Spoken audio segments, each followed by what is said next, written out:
Primero, como todos, agradecer por la invitación. Es siempre un gusto compartir ideas con ponentes, los organizadores y el público.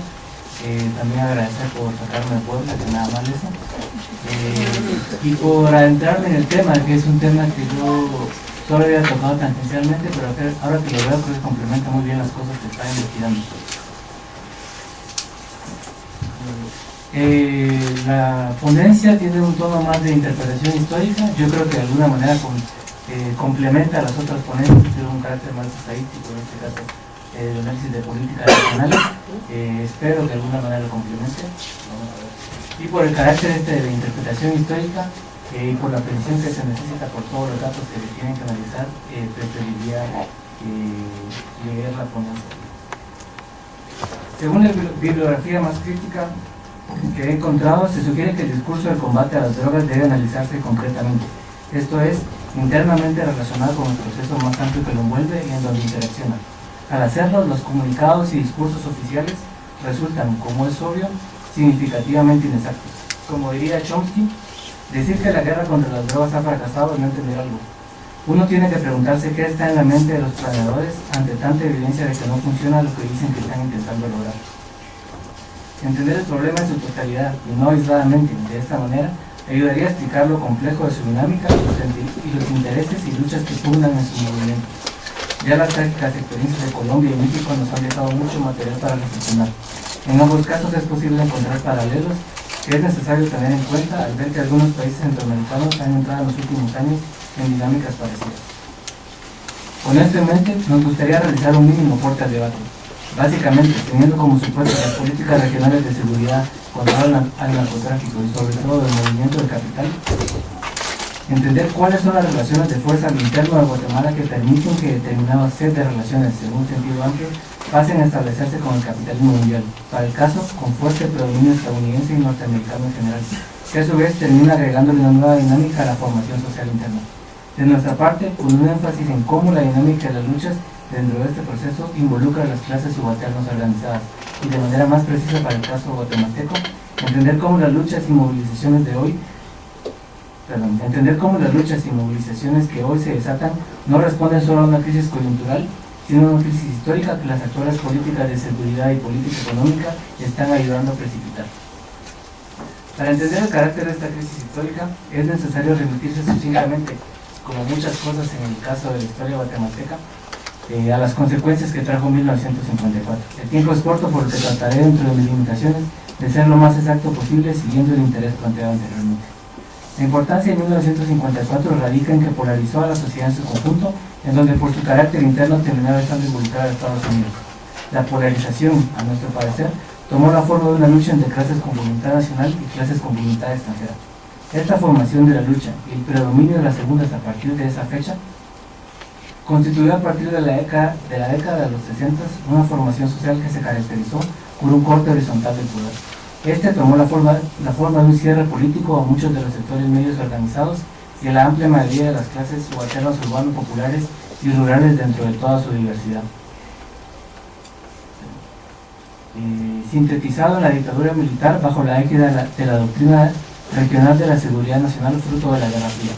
Y como parte de ese corte horizontal del poder, la producción, es decir, la agricultura tradicional y diversificada para la exportación y la industrialización regional integrada al capital norteamericano, tuvo un fuerte sesgo en términos clásicos de la época de un desarrollo hacia afuera.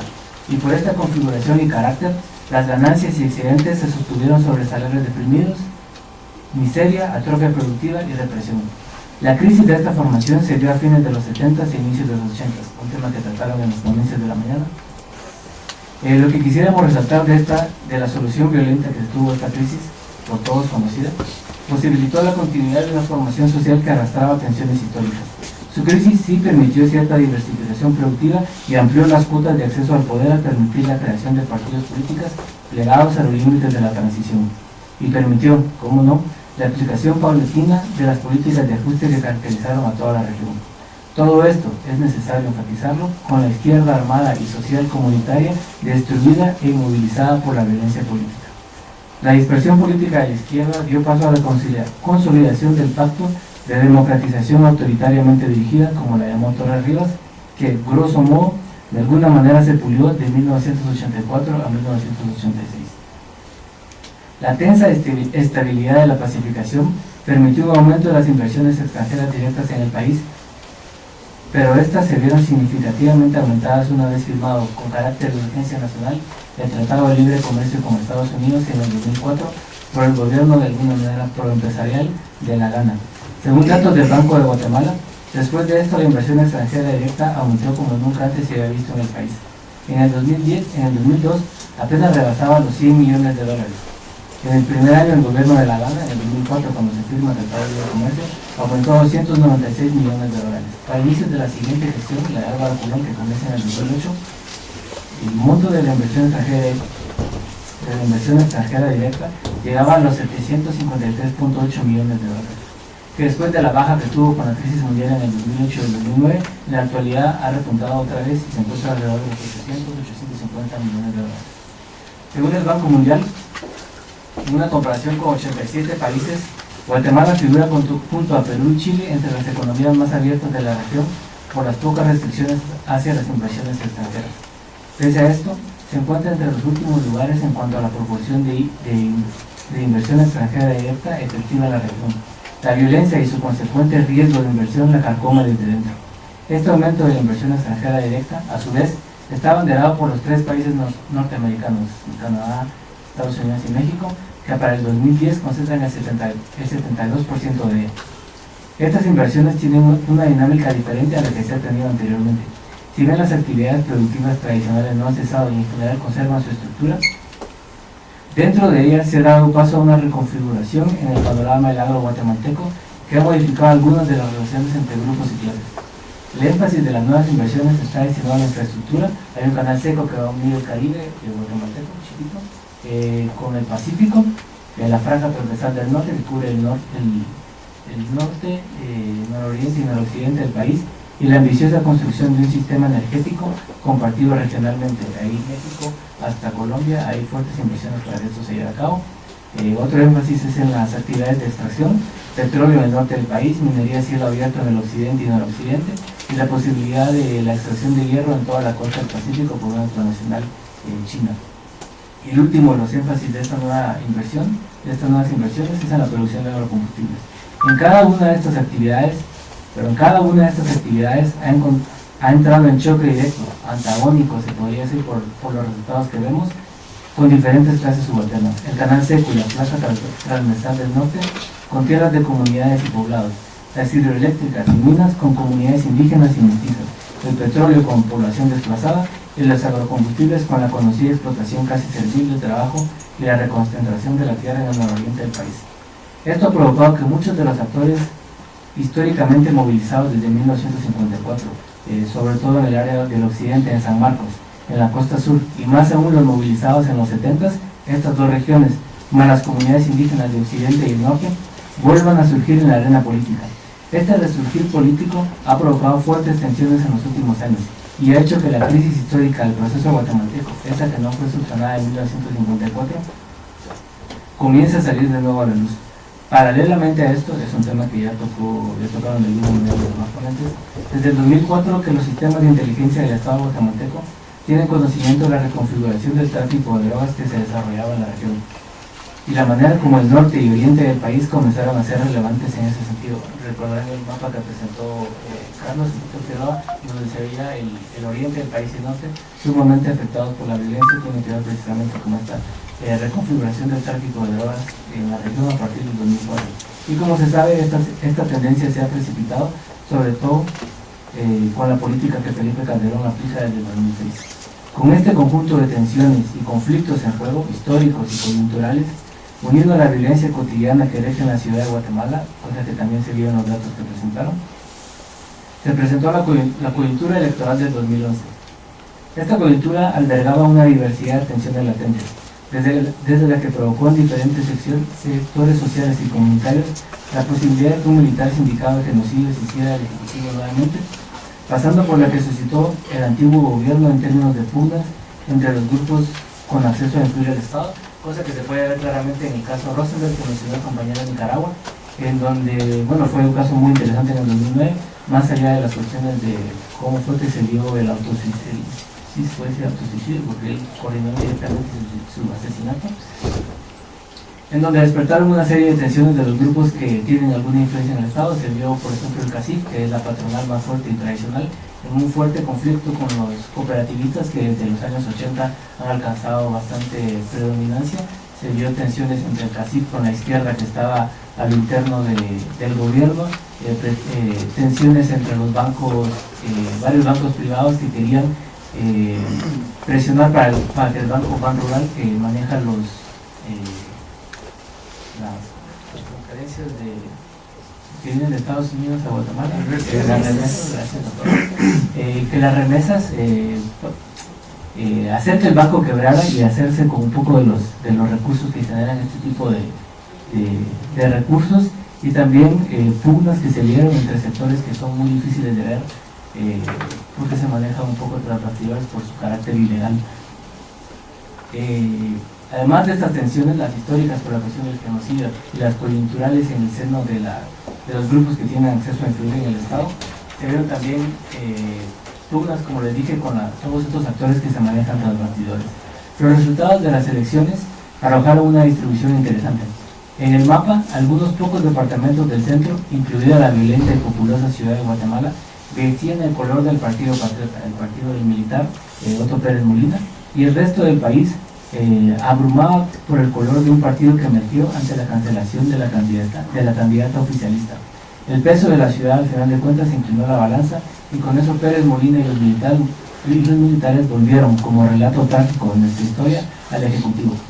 Su discurso, durante la campaña y en la actualidad, ha estado centrado en el combate al narcotráfico, el crimen organizado y su compromiso con la seguridad nacional dentro de los planes de las nuevas directrices de seguridad hemisférica emitidas desde el norte político.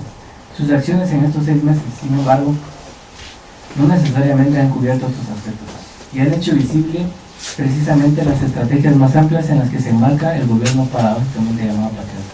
Pese a que el diario oficial ha estado inundado de noticias sobre la persecución y desmantelamiento de estructuras del crimen organizado, principalmente los grupos de violadores y de robo de celulares, las cifras no muestran una alteración clara en la reducción de la violencia. Las medidas no están siendo acompañadas de ninguna otra política de compensación o de largo plazo. Según el GAM, el Grupo de Apoyo Mutuo, en los primeros 6 meses de gobierno se han registrado 3.405 muertes violentas.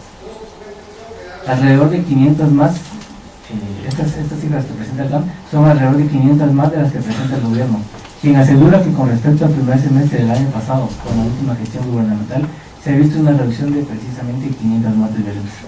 Además, se tiene registro de 377 feminicidios, en donde se encuentran casos de desmembramiento y decapitación. Y más allá de la pública y breve intención de debatir la penalización de las drogas que mencionaron, no se vislumbra ninguna política más allá de eso. Esto con una salvedad: ayer salió en las noticias de Guatemala, se hizo público la presencia de 117 marines que están como fuerzas conjuntas con el ejército guatemalteco, tratando de controlar la costa del Pacífico y la parte de la frontera con Honduras. Yo no sé si hay casos similares en las experiencias de México o de Colombia. Si alguien sabe eso, sería muy interesante que lo compartieran en las preguntas para ver qué se puede esperar de este tipo de actividades. Pero bueno, es lo que pasó ayer lo mencionaron, llevan 2 semanas los marines en Guatemala, cosa que es, como se sabe, anticonstitucional. A nuestro parecer, esto puede explicarse por el hecho, esto de que no se reducen las muertes violentas, esto puede explicarse por el hecho que muchos de los personajes que forman parte de estas redes recién arribadas al Estado, junto con Otto Pérez Molina, según fuentes, están íntimamente relacionados con personajes parte de las estructuras del crimen organizado y el narcotráfico, por un lado, y con los grandes grupos empresariales por el otro, influencias que se ven a través de los nombramientos a cargos públicos. Y pese a las movilizaciones que se han dado en estos meses, movilizaciones sociales de organizaciones campesinas, estudiantiles y demás, se ha visto una baja en el caso de represión y persecución a activistas sociales y derechos humanos, cosa que parece sorprendente cuando llega un gobierno militar al poder en una situación de crisis, como les digo, histórica y coyuntural. El problema de la represión a activistas sociales y derechos humanos ha ido en aumento de la mano, casualmente, con el inicio de la nueva etapa productiva y la vuelta en escena de los actores políticos desplazados durante las dictaduras descritas anteriormente. Para el 2006 se registraron 59 agresiones. Para el 2004, el año que se firma el Tratado de Libre Comercio, llegó a 127, y para el 2011 alcanzó 409 casos. Con el gobierno del Partido Patriota, sin embargo, se presentan 141 casos de agresión, 7 asesinatos y 14 intentos de ella en el primer semestre, menor que los 275 del primer semestre del año pasado, en la gestión pasada, con Álvaro Colom. A nuestro parecer, esto se explica por la reestructuración que se ha dado del Ejecutivo con su política de seguridad y de relación con las clases subalternas organizadas. En los años anteriores, la represión vista desde el Estado, esto desde el 96 hasta el 2011, la represión vista desde el Estado guatemalteco difería de la vista durante las dictaduras militares, en que no era el Estado quien directamente reprimía. Lo que se daba era una especie de acompañamiento y de establecimiento de condiciones para que ésta se diera. El caso de San Marcos, al occidente del país, es bastante ilustrador. Desde que fueron las últimas privatizaciones, sobre todo la energía eléctrica, la distribución de la energía se concesionó, se vendió a una transnacional española que se encarga, tiene monopolio de la distribución en todo el país. Por este monopolio uno puede esperar entonces bastante arbitrariedad, y de hecho eso es lo que ha habido desde que se dio esto. A partir del 98-99 ha habido fuertes movilizaciones en contra de los cobros arbitrarios y bastante altos, y el punto llegó a su crisis más aguda a mediados del 2009, desde un enfrentamiento entre lugareños y empleados de la empresa, además de otros factores muy importantes, terminó en un estado de sitio que duró alrededor de 3 meses. En cuestión de días fueron asesinados 7 dirigentes locales, mientras las comunidades emitían comunicados afirmando que era la empresa la que había contratado sicarios para los asesinatos. Esto recuerda un poco el caso de la chiquita Brand en Colombia, que fue enjuiciada en una corte de Estados Unidos por el pago de 1.7 millones de dólares a bandas paramilitares para precisamente controlar la actividad sindical y de movilización comunitaria o de lugareño. Esta forma de represión ha cambiado con el actual gobierno. En los conflictos que han surgido vemos menos represión privada y más de la presencia militar directa y sostenida en las comunidades y lugares donde más fuertes conflictos se han desatado en los últimos años. Nuevas bases militares se han creado mientras se afinan, según los datos de uno de los pocos analistas que realiza inteligencia civil en el país, los sistemas de inteligencia y de militarización del Estado. Esto se hace posible con la llegada junto a Otto Pérez Molina de esa red de militares y civiles a ellos ligados, con el objetivo de consolidarse como actor clave, haciendo crear un conjunto de grupos y sectores que son ellos los únicos garantes de seguridad para el país dentro de la dinámica regional que se vive. Y con esto limpiar un poco su imagen deteriorada por las masacres de hace 30 años. De hecho, como lo mencioné en la pregunta que hice en el grupo de ponentes pasados, el gobierno militar tiene una política de memoria en donde se enfatiza esto que les decía de la teoría de los 2 demonios, en donde se dice que por igual fue una guerra entre 2 grupos armados, la guerrilla por un lado y los militares por el otro, entonces fue una guerra entre iguales, y con eso se justifica de alguna manera la represión, porque fue una represión a la gente armada, y se invisibiliza entonces todas las movilizaciones históricas que hubo por años de gente no armada para nada, y sobre todo la represión que fue en su mayoría a no combatientes. De esta manera, el problema de las drogas y de la hegemonía estadounidense en los territorios en los que uno influye fuertemente pasaron a articularse con la solución autoritaria que derivó de las tensiones históricas y coyunturales que se han desatado en los últimos años con la reconfiguración parcial del capital. Lo que a su vez significa que la lucha liberada desde los sujetos movilizados, como se vio de alguna manera con la marcha del CUT, el Comité de Unidad Campesina, que es una organización campesina de larga trayectoria, una trayectoria muy combativa, hizo una marcha desde Alta Verapaz, que es una región muy afectada por los agrocombustibles y por la falta de tierra. Con los agrocombustibles había una reconcentración de la tierra que ha puesto obviamente a la gente a la gente en jaque, ya que no tiene, está rodeada por fincas que la hacen presionar para que migren, para que vayan en muchos casos a Petén, que es una zona bastante, bueno, poco poblada. Hicieron una marcha de alrededor de unos 10.000, 15.000 personas, recorrieron varios departamentos por alrededor de 1 o 2 semanas hasta llegar a la capital, con el afán de hacer como no presentarse de manera confrontativa, sino que buscar una solución a la problemática de manera consensuada. El gobierno abrió mesas de diálogo con el Ejecutivo, con el Legislativo y con el Poder Judicial. Se firmaron acuerdos y todo. Esto fue alrededor de febrero o marzo, y hasta la actualidad no se han cumplido los compromisos, obviamente. Son de alguna manera medidas dilatorias. Y otra movilización muy fuerte son las movilizaciones estudiantiles contra las reformas educativas, que se quiere, bueno, reformar el magisterio, no entro en detalles, pero ha habido mucha, pues sí, represión, criminalización. Hay estudiantes de 15 y 16 años encarcelados, y muchos de los maestros que apoyaron también están en la cárcel, y bueno, no se tiene ninguna solución consensuada al conflicto. Entonces, como les decía, estas luchas liberadas de los sujetos movilizados encontrarán, como así parece, un nuevo freno a sus reivindicaciones y luchas, y como es parte de la tradición política del Estado guatemalteco, un freno represivo y una inclusión a sus demandas. En cualquier caso, no parece haber en corto y mediano plazo alguna solución intermedia, aglutinadora, que desvíe el ritmo de la polarización que ahora se ve. Gracias.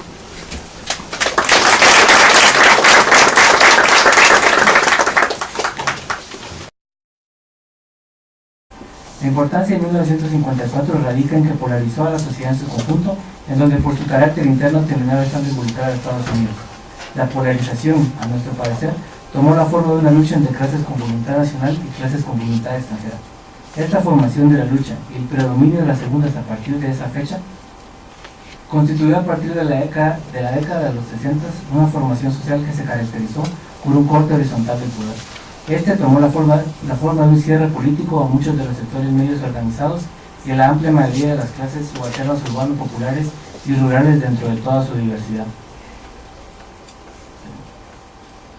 Sintetizado en la dictadura militar bajo la égida de la doctrina regional de la seguridad nacional fruto de la Guerra Fría.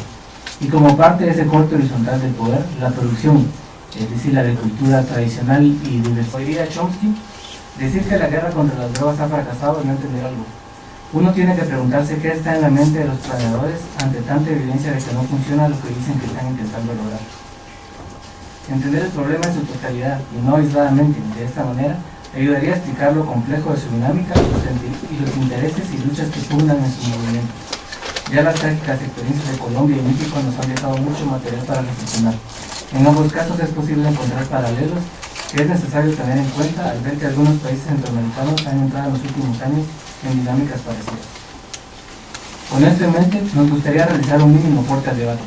Básicamente, teniendo como supuesto las políticas regionales de seguridad, control al narcotráfico y sobre todo el movimiento del capital, entender cuáles son las relaciones de fuerza al interno de Guatemala que permiten que determinados set de relaciones, según un sentido amplio, pasen a establecerse con el capitalismo mundial, para el caso con fuerte predominio estadounidense y norteamericano en general, que a su vez termina agregándole una nueva dinámica a la formación social interna. De nuestra parte, con un énfasis en cómo la dinámica de las luchas dentro de este proceso involucra a las clases subalternas organizadas, y de manera más precisa para el caso guatemalteco, entender cómo las luchas y movilizaciones que hoy se desatan no responden solo a una crisis coyuntural, sino a una crisis histórica que las actuales políticas de seguridad y política económica están ayudando a precipitar. Para entender el carácter de esta crisis histórica, es necesario remitirse sucintamente, como muchas cosas en el caso de la historia guatemalteca, a las consecuencias que trajo 1954. El tiempo es corto, por lo que trataré, dentro de mis limitaciones, de ser lo más exacto posible, siguiendo el interés planteado anteriormente. Ahora que lo veo, creo que complementa muy bien las cosas que están investigando. La ponencia tiene un tono más de interpretación histórica. Yo creo que de alguna manera complementa a las otras ponencias, que tienen un carácter más estadístico, en este caso el análisis de políticas nacionales. Espero que de alguna manera lo complemente. Vamos a ver. y por el carácter de interpretación histórica y por la atención que se necesita por todos los datos que se tienen que analizar, preferiría leer la ponencia. Según la bibliografía más crítica que he encontrado, se sugiere que el discurso del combate a las drogas debe analizarse concretamente, esto es, internamente relacionado con el proceso más amplio que lo envuelve y en donde interacciona. Al hacerlo, los comunicados y discursos oficiales resultan, como es obvio, significativamente inexactos.